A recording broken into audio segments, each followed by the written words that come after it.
Nous sommes ici à Vernines, sur la commune d'Ally en Haute-Loire. Donc notre activité, nous, c'est le porc. Donc on est naisseur-engraisseur avec 100 truies reproductrices et 1050 places d'engraissement. Et on a une activité de vaches allaitantes, majoritaire au brac. Et aujourd'hui, on a une SAU de 130 hectares, donc orge, blé, triticale, un peu de petits pois. Et après, le reste, c'est des prairies pour les vaches.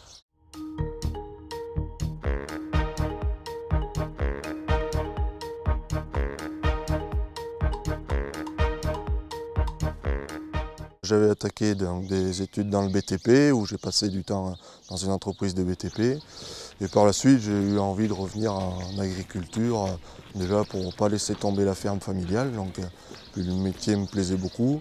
Je me suis dit que je pourrais trouver ma place ici en agricole. J'avais pas de diplôme agricole, donc je suis retourné à l'école à 23 ans faire un BEPRE en alternance. J'ai fait l'alternance ici au GREC.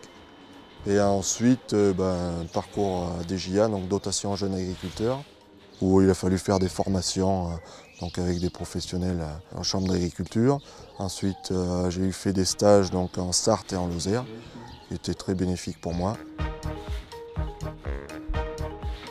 L'idée, quand je me suis installé, moi, c'était d'engraisser la totalité des porcelets.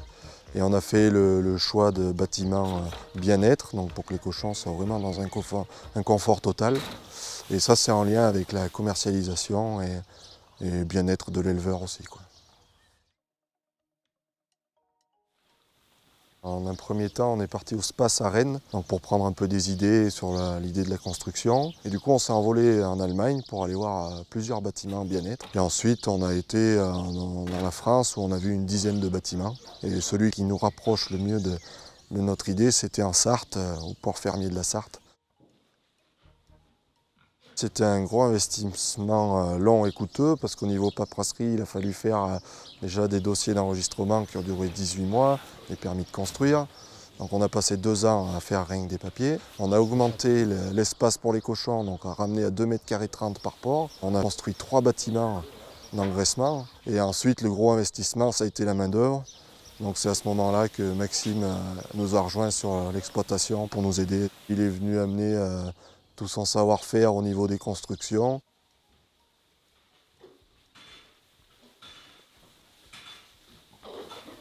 Je travaillais dans la construction bois, donc j'ai vu les plans, j'ai compris les plans. C'est ce qui m'a poussé aussi de revenir à l'exploitation, parce que quand j'ai compris le projet du bien-être animal, de l'envergure que ça prenait, des investissements aussi, c'était quelque chose de magnifique pour moi. C'était vraiment un super projet. Les personnes qui m'ont aidé là, pour l'installation et pour la réalisation du projet.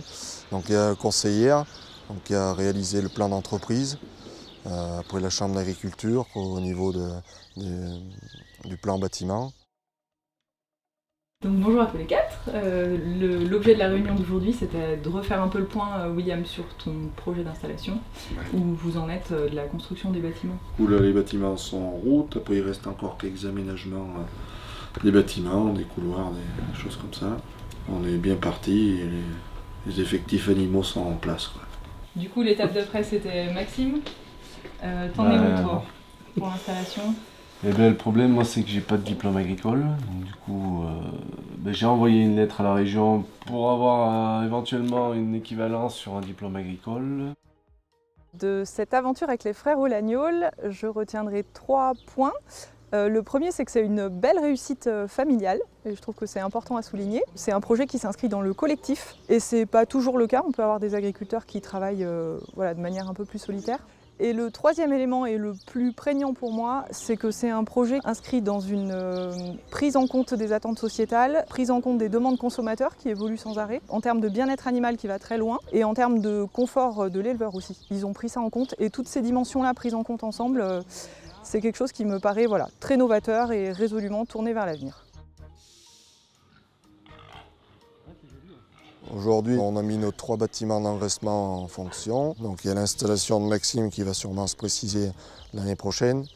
Et donc on a l'idée sûrement de refaire nos maternités. Si j'ai des conseils à donner pour des gens qui s'installent ou qui investissent, c'est que déjà d'aller voir beaucoup de bâtiments à l'extérieur, ça donne un peu des idées sur ce qu'on veut faire et pas partir tête baissée. Et ensuite pour des jeunes qui s'installent, c'est bien d'avoir une expérience professionnelle aussi, des fois autre que son exploitation où on veut s'installer ou carrément autre que l'agriculture.